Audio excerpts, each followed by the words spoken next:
different today.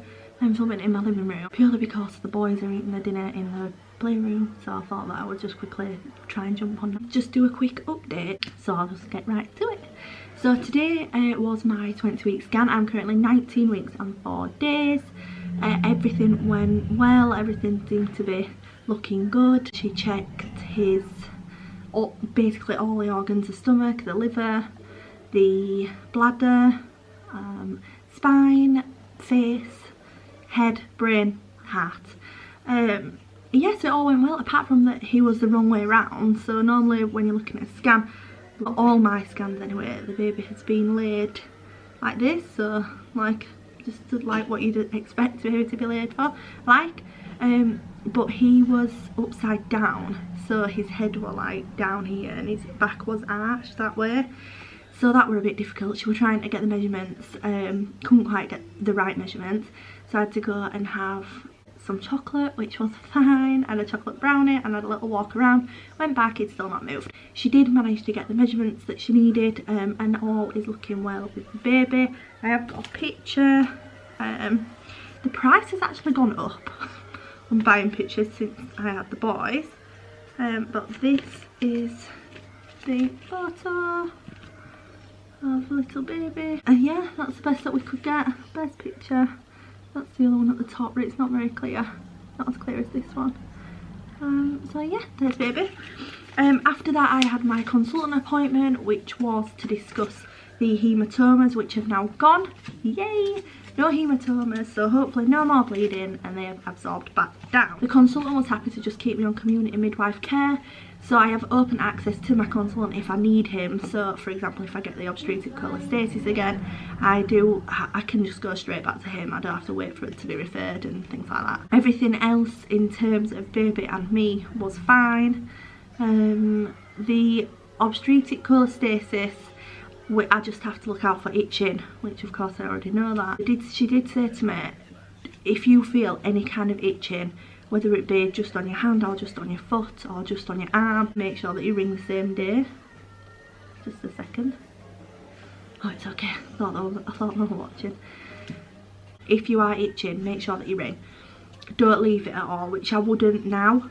The first time though, I've got to say, the first time that I did have obstetric cholestasis before they knew where it was, they did just put it down to stretching, which was frustrating. I actually googled and saw what it could be, rung up and kind of almost forced them to do blood tests on me, which thank God they did, because my levels were 20 times what they should have been. I've just got to keep an eye on them and make sure that they stay okay.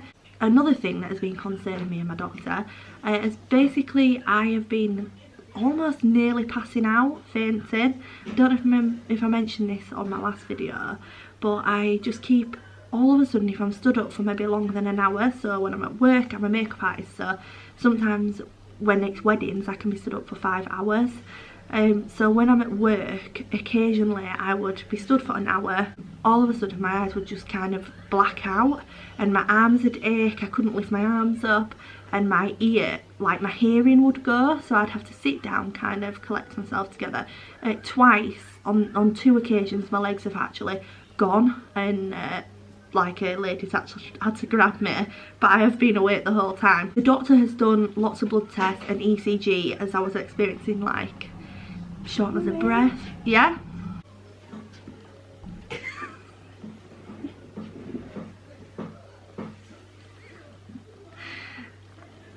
I don't know why I get embarrassed in front of my nearly 6-year-old, but I do.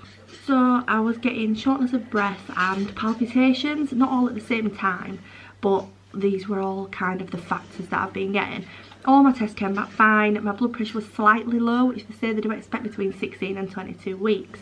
So when I did tell my consultant today, he didn't seem overly concerned, which obviously that's just part of the pregnancy that I'm going to have to deal with. He said not to stand up for over an hour, which again is difficult when you're a makeup artist. I've got to stand up. So now I'm under midwifery care up until if or when something kind of goes wrong. So that's good news. My next appointment is at 24 weeks. They are keeping them every 4 weeks, I think, for me, due to my blood pressure and this fainting issue and kind of everything else, just to keep an eye on my chances of getting OC and things like that. Update on his movements. So he is moving. I do feel him move. He doesn't really have a pattern like the boys kind of did, maybe not by this point as I'm only 19 weeks, but like if I laid flat and had a drink of juice, I was pretty much guaranteed to feel the boys move, whereas this baby does not want to move. He'll only kind of move if I'm sat up like this and squishing him almost. I feel like when I'm like slumped, I can feel him kicking, but obviously it's hard to feel through all of your belly, like when you're sat forward all of your rows to feel your baby. I have felt him with my hand a couple of times, and today he did kick the like wand from a sonographer. Really gave it a good pell, and she felt it as she were doing it, but Stevie and the kids have not managed to feel him yet, which is frustrating. The midwife did say that normally they reach a pattern by 24 to 26 weeks, so after that obviously that's when you need to make sure that your baby is staying within his routine, and phone triage or your day unit, just to explain if you don't think that something is right with his movements. Other than that, everything is going well. Scan went well, and everything is exciting. I feel like now that we've got the 20-week scan out of the way, I can kind of relax a little bit and maybe look at baby things. I haven't dared look at anything, but now I think it will be nice to look at things, or you know, at least like maybe go pram shopping, and definitely get the boys into the same bedroom, so get them some bunk beds, get them both in the same bedroom, so then we have Jax's room, which will be the baby's room, clear to be able to kind of put things in that we do buy. So that will be kind of the next thing. I might go shopping and have a look. There's a Mothercare that closed down near me. It closed down last year and I was gutted, and it's now getting built literally 2 miles up the road. It should be open by the end of this month. Sorry if you can hear the kids. So hopefully I'll be able to go and have a little bit of a shop around there, and I might take you with me. Also I am going to be doing a list of what I want, or what I feel like I need, not so much what I want. No unnecessary baby buys this time with this baby. I kind of know what I need and what I don't need, so we will see how we get on. But yeah, I think that's all for this week. That's kind of it. I might go shopping and buy a couple of little bits for the baby, and maybe do a little baby boy haul. So I will let you all know. And thank you for watching, and I will see you on my next video on Friday. Bye.